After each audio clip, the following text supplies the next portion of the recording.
बात को पकड़ो, गंभीरता से पकड़ो। तुम प्रभु के अंश हो, प्रकृति के आश्रय से तुम्हें चैन नहीं मिल सकता, शांति नहीं मिल सकती, अमर पद नहीं मिल सकता। तुम भटकते रहोगे, क्लेशित होते रहोगे, भयभीत होते रहोगे। भटकना जन्म मरण। भगवान के एकमात्र आश्रय से तुम्हें विश्राम मिलेगा और कहीं नहीं। जैसे गोस्वामी जी कहते, पायो परम विश्राम, राम समान प्रभु नाही कहूं। लेकिन कोई भगवान का आश्रय लेना नहीं चाहता, रुपया का आश्रय लेना चाहता है। वस्तु का बल, पद का बल, परिवार का बल, देह का बल, समाज का बल। तब तक भगवान के दर्शन हो जाए, लोग बातें बनाते समझते नहीं। अरे द्रौपदी जी अवतार हैं, द्रौपदी जी कोई जन्म नहीं लिए, अवतार हैं, शक्ति का अवतार हैं, यज्ञ कुंड से प्रकट हुई। लेकिन आश्रय दृढ़ तब हुआ इस घटना के बाद, चीरहरण घटना के बाद। नहीं, पांडवों का आश्रय था, सभा का आश्रय था, अपना बल का आश्रय था, दांत का आश्रय लिया। जब सब छूट गया तो गोविंद द्वारिकावासिन। ये चीज समझने, कल कुछ संत भगवान आए थे, उनसे यही चर्चा हो रही थी कि आश्रय तत्व पर दृष्टि रखो। कहां आश्रय है तुम्हारा? अंदर से देखो, अभी भगवत प्राप्त हो जाओगे। बिगड़ी जन्म अनेक की अब ही सुधरे आज, आज अभी हो राम को। आश्रय राम का, आश्रय हरि का, आश्रय प्रभु का। किसका आश्रय? सूरदास जी महाराज कह रहे हैं, अपबल, तपबल और बाहुबल, चौथो बल है दाम। किसका आश्रय इनमें से? अपना बल, तपस्या का बल, दाम का बल, विद्या का बल। किसका बल है? बोले सब बल कहां जागृत होता है? बोले हारे को हरे नाम। जो भगवान के आश्रित हो गया, नाम के आश्रित हो गया। ये जितने आश्रय ये टिकाऊ नहीं है, प्रत्युत ये तुम्हें भ्रमित करके तुम्हारे समय को नष्ट करने वाले हैं। जिसने धन का आश्रय ले लिया, पतन है, शास्त्र कह रहा है। क्यों पतन है? खूब बल आ जाता है अंदर, क्योंकि गलत आश्रय लिया ना धन का। अब वो मतवाला हो जाता है, शराब पीना, मांस खाना, व्यभिचार करना, ये उद्दंडता ही उद्दंडता आने लगती है। अब भगवत आश्रित और धन आ गया तो उसका धन दूसरी जगह जाता है, क्योंकि आश्रय सही है। अस्पताल खुलवा दिया, पौशाला, संत सेवा, गौशाला, नाना प्रकार की धार्मिक वृत्तियों के द्वारा दूसरों को सुख पहुंचाना। क्यों? क्योंकि आश्रय बढ़िया है। केवल धन का आश्रय है तो सब दोष आ जाते हैं। इतना ही नहीं, शुभ कर्मों का आश्रय बन जाता है, साधना का आश्रय बन जाता है। अपनी साधना, रोज परिक्रमा लगाता हूं, रोज ये करता हूं, ये करता हूं। देखो दिखाई दे रहा है भक्त, भगवान। भक्त का मतलब होता है भगवान का आश्रय। अब वो ये जो सत साधनाएं हैं, असत नहीं है, पर इनका जो आश्रय हो गया वो डायरेक्ट भगवान के आश्रय से हट। अब हमारी टांगें मजबूत हैं तो हम परिक्रमा लगा रहे हैं, कल टांग टूट गई तो आश्रय भगवान का, उनके आश्रय से भगवत प्राप्ति होगी, कोई इनके आश्रय से थोड़ी। लेकिन अगर वो आश्रय लिया है तो फिर लगेगा हमसे कोई साधना ही नहीं हो रही, आप असंतुष्ट हो जाएंगे। एकमात्र भगवान का आश्रय। तभी कह रहे बिगड़ी जन्म अनेक की अब ही सुधरे आज, अभी इसी क्षण सुधार हो जाएगा, अभी इसी क्षण बात बन जाएगी। अनेक जन्मों की बिगड़ी क्या? आश्रय केवल प्रभु का, मामुपाश्रिता। भगवत प्राप्ति की साधना का भी आश्रय नहीं। ध्यान दो, ये बड़ा सूक्ष्म। आश्रय केवल प्रियालाल का। साधना बन रही बढ़िया, कल साधना ना बने, ऐसे रोग हो जाए, ऐसी शरीर की स्थिति हो जाए, ऐसी मना स्थिति हो जाए तो हमें भगवत प्राप्ति नहीं होगी क्या? होगी। बोले क्यों होगी? तुमसे कोई साधन तो बनता नहीं। बोले हमने साधन का आश्रय नहीं लिया, हमने तो प्रिया जी का आश्रय लिया। सर्वेषु साधन वरेषु चिरम निराशा। बात समझना, ये आंतरिक है, आध्यात्मिक। भरोसा केवल प्रभु का, आश्रय केवल प्रभु का, इसी से भगवत प्राप्ति होती है। पूर्व में जब प्रथम बोलना शुरू हुआ था मुरारी से, उनसे यही आश्रय तत्व पर केवल चर्चा होती थी। आश्रय को समझिए। अगर आश्रय साधन का, तो भोग साधन का होता है, साधन सुख का भोग होता है। इसीलिए यह गुण साधनते नहीं, बड़ा सूक्ष्म है। तो अब जैसे अल्पज्ञ साधक है तो सोचता है कि फिर तो साधना ही नहीं करनी चाहिए। तो अभी तक आप कर रहे थे क्या? आपसे करवा रहे थे जिनके आश्रित हो। ऐसे भाव में आओ। साधन हो रहा है, प्रभु को समर्पित हो रहा है। नहीं हो रहा है तो हम तो प्रभु को समर्पित ही हैं, हमारी भगवत प्राप्ति तो पक्की है। पर यह समझ आनी बहुत कठिन हो जाती है। हम परिक्रमा लगाया है तो कह सकते हैं कि हम भगवत प्राप्ति कर सकते हैं, क्योंकि साधन का भरोसा है। अगर नहीं लगा पाए तो भी हमारे भरोसा में कमी हो जाएगी। आप आखिरी बात समझ लीजिए, यदि आपने अंदर से आश्रय हमारे प्रियालाल का ले लिया, कुछ नहीं बन रहा, तो भगवत प्राप्ति हो जाएगी। हमारी बात समझ लेना। ये हम बहुत समझी सोची हुई बात कर रहे हैं। आश्रय आपका कहां है? एक क्षण के आश्रय को प्रभु बहुत बड़ा मान लेते हैं। ध्यान रखना, जब बाली जी का भगवान ने प्रहार करके वध किया तो आखिरी श्वासें बाली जी की भगवदाकार थी। पर भगवान से बड़ा छुपा के वचन बोले, हृदय प्रीति मुख वचन कठोरा, और भगवान की तरफ देखकर कहा, मैं बैरी सुग्रीव प्यारा, कारण कवन नाथ मुहि मारा। हम दोनों भाई हैं, हमें अपने भाई की हर चेष्टा को पता है, जैसा मैं वैसा मेरा भाई। बहुत बड़ा भजनानंदी नहीं, हम जानते हैं, बचपन से साथी है, और मैंने कभी आपका विरोध नहीं किया। आपने मारा क्यों मुझे? जो सूक्ष्म बात भगवान, तुम ये जानते थे कि सुग्रीव मेरे आश्रित हो गया है? अरे अभिमानी, मेरे आश्रित का वैरी मेरा वैरी होता है। तो कितने दिनों के आश्रित हुए थे सुग्रीव जी? कोई माला चलाई थी, ध्यान किया था, तपस्या की थी, और निष्काम आश्रय नहीं था, सकाम आश्रय था। बाली मारा जाएगा, मैं किष्किंधा का राजा बनूंगा। और जब राजा बन गए, महाराज जी राम जी प्रवर्षण पर्वत पर रहे, एक दिन भी दंडवत करने ना दिन में गए ना शाम के गए, 4 महीना नहीं गए। फिर वहां से भयभीत वाले वचन जब भगवान लक्ष्मण जी को जाके बोल दो कि जो बाली को वही बाण तूड़ीर में है उसमें, तब आके दंडवत, नाथ विषय हरि लीने से ज्ञान। हम आपको बात बता रहे हैं प्रमाण सहित। भगवान ने जो वचन कहे उस बहुत मानने और समझने वाली बात। तुम जानते थे कि सुग्रीव मेरे आश्रित हो गया। अरे अभिमानी, तुम मारना चाहता मेरे आश्रित का वैरी मेरा वैरी, मेरे आश्रित का मित्र मेरा मित्र, इसलिए मैंने तुम्हें मारा। फिर वो आगे की जो बात अनुज बधु भगनी सुत नारी व्यवहारिक की बात कही, आंतरिक बात जो कही, मेरा शरणागत मेरे आश्रित। अन्य आश्रय टिकाऊ नहीं है, पहले दिमाग में रख लो। यहां तक कि साधना का आश्रय भी। इसीलिए सर्वेषु साधन वरिष्ठ चिरम निराशा। साधना का आश्रय साधन का भोग करवाने लगता है। साधन का भोग क्या होता है? एक अहम में सुख। दिन में 3 परिक्रमा लगाता हूं वृंदावन की, वो अहम में जो आश्रय बैठ गया साधना का, ये अहम भोग कर रहा है उसका। 3 लग गई तो कोई बात नहीं, 3 दिन नहीं लगी तो कोई बात नहीं, उन्हीं के तो आश्रित। मान लो कोई ऐसी शरीर की अव्यवस्था, प्रमाद नहीं होती, प्रमाद नहीं होता भक्तों में। आश्रय हमारा प्रभु का, जैसी उनकी रुचि हो वैसा चलावे। बहुत बढ़िया साधन बन गया तो हमें कोई हर्ष नहीं है, और कोई साधन नहीं हुआ तो हमें कोई शोक नहीं है। यह स्थिति समझना बड़ा कठिन है। जब तक उपासक भगवान के आश्रित नहीं होता, तब तक वो किसी न किसी पराधीनता को स्वीकार करता रहता है, और इसीलिए उसका दुख नहीं मिटता। अन्य आश्रय परिणाम दुख। ध्यान रखना, प्रभु के सिवा अन्य आश्रय बराबर दुख, प्रभु का आश्रय बराबर सुख। दुख की निशानी नहीं। संसार में प्रगट आश्रय भोगों का, शरीरों का, पदों का, धन का बड़ा आकर्षण है। स्त्री का आश्रय, पुत्र का आश्रय, मकान का आश्रय, बड़े बड़े आश्रय हैं अंदर। जब तक ये आकर्षण रहेगा तब तक भगवान में आकर्षण नहीं होता, और अंदर सब आकर्षण में वही कृष्ण का है। भगवान का आश्रय होते ही त्रिभुवन की प्रिय से प्रिय वस्तु से राग खत्म हो जाएगा। ये पहचान है। कोई प्रिय नहीं लगेगा, वही प्रिय लग रहे हैं, उनके सिवा वास्तविक आज भी किसी को कोई प्रिय नहीं लगता। अगर वो अंतर ध्यान हो जाए तो उस शरीर को फूंक दिया जाता है, जला दिया जाता है, गाड़ दिया जाता है। क्या ये प्रियता रही? प्रियता तो प्रभु से ही थी।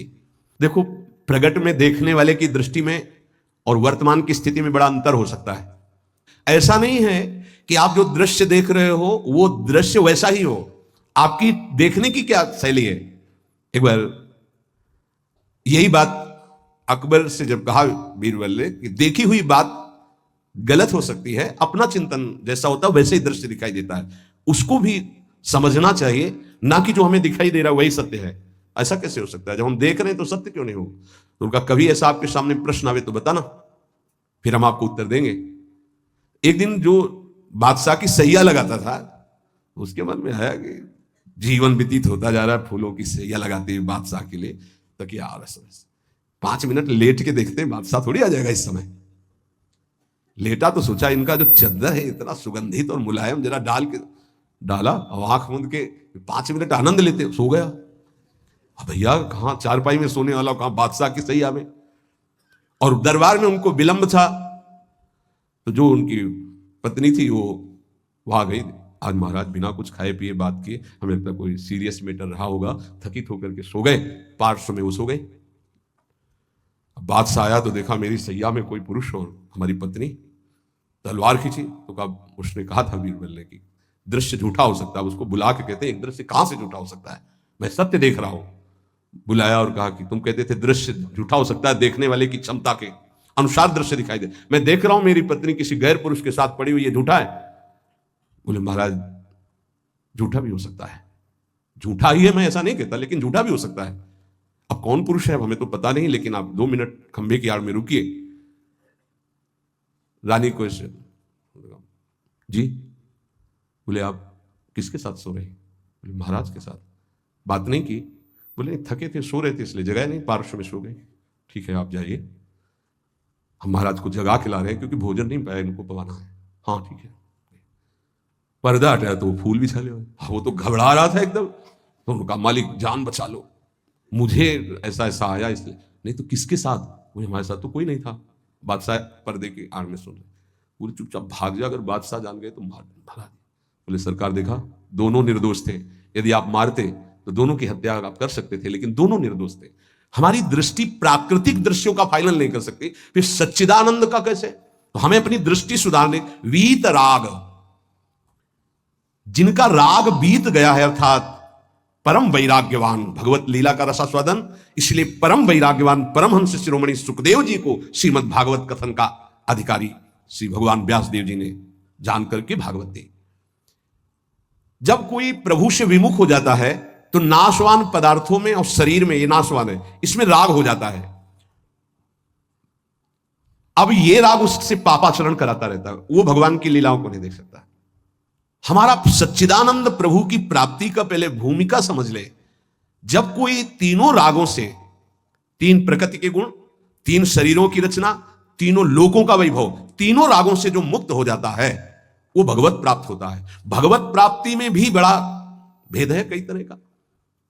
भगवत प्राप्ति में भी जो रस सिद्ध महापुरुष है वो गोपी भाव को, जो उनसे भी सहचरी भाव को, आपकी दशा कहां है? देह भाव में हो। अब देह भाव से देखोगे तो क्या दिखाई देगा? जैसा चश्मा वैसे दिखाई देगा। इसलिए लीला का वास्तविक रहस्य कौन जानता है? बोले वीत राग। कौन वीत राग?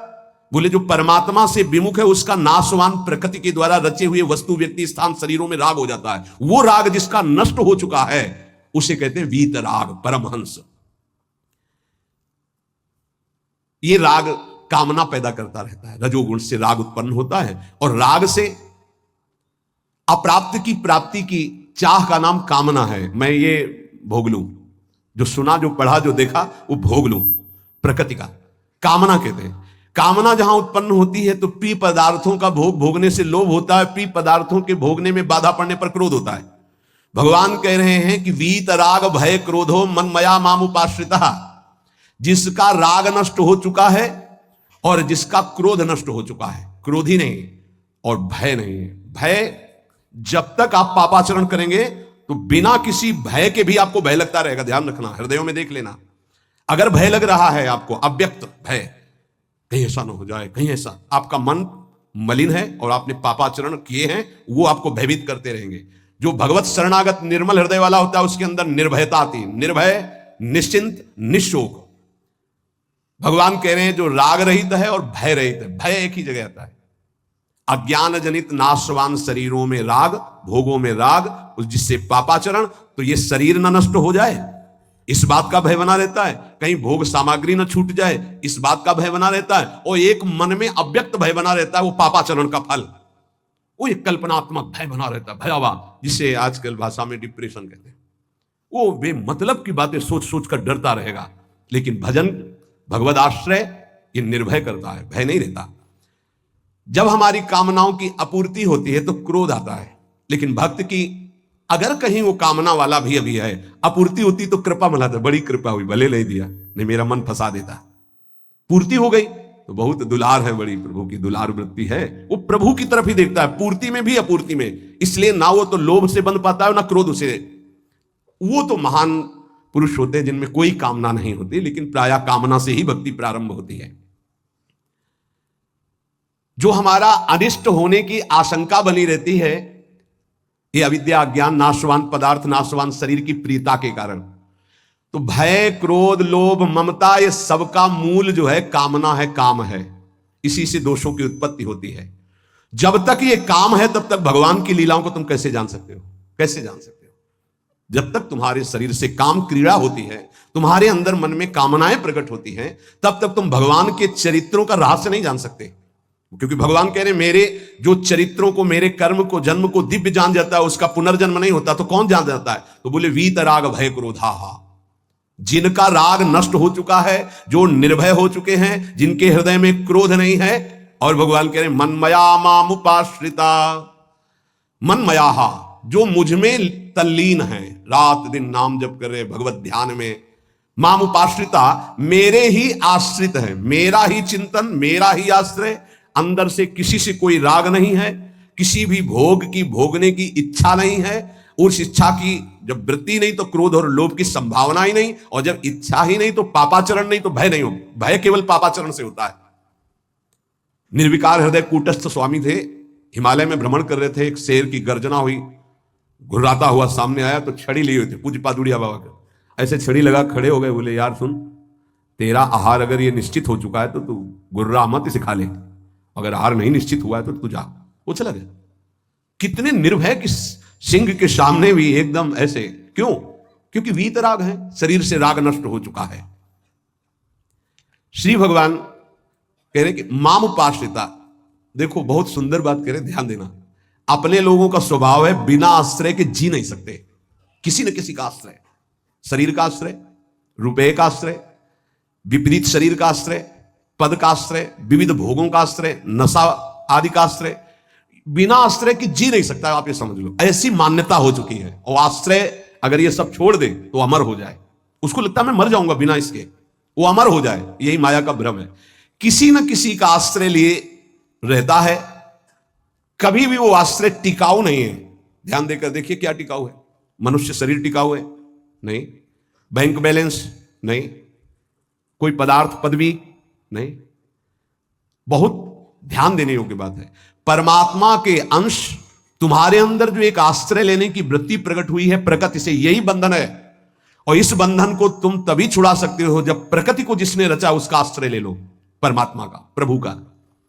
भगवान का अंश जब तक प्रकृति के कुछ भी आश्रय रखेगा तब तक वो भय, क्रोध, लोभ, राग इनसे पिटता रहेगा, चिंता, शोक, नाना प्रकार की।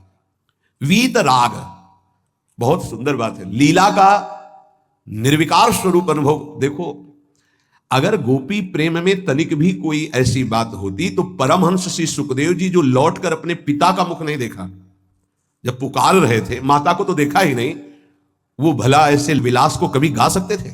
विचार कर। बृहस्पति शिष्य उद्धव बंदे नंद ब्रजस्त्रीणाम पादरेणु सा, अंतिम समय स्तव का गायन करते हैं। भीष्म जी उस समय गोपी जनों का चिंतन करते हैं, भगवान की उस लीला विलास का। क्या है ये गोपी प्रेम? कोई ऐसी रहस्यमयी प्रेम वृत्ति है जो बड़े बड़ों को समझ में आने वाली नहीं है। इसलिए गायन करें। गायन से आप रास पंचाध्यायी के फलस्तुति को पढ़िए, उसमें लिखा है ये श्लोक, पुरा में याद नहीं, विक्रीडितम ब्रजबधु भिरदम च विष्णु, इस श्लोक में है कि जो श्री कृष्ण की इस रासलीला का जो गोपी जनों के साथ भगवान अद्भुत सुख वर्षा कर रहे हैं, इसका जो गायन करेगा, पाठ करेगा, वो हृदय रोग से रहित हो जाएगा। ये हृदय रोग को निर्मूल करने वाली लीला, अर्थात काम का सर्वनाश करके प्रेम प्रकाशित करने वाली। श्रीमद चतुरासी जी की फलस्तुति में लिखा है, भवजल निधि को नाव और काम पावक को पानी। काम रूपी अग्नि को शांत करने के लिए लीला जल है।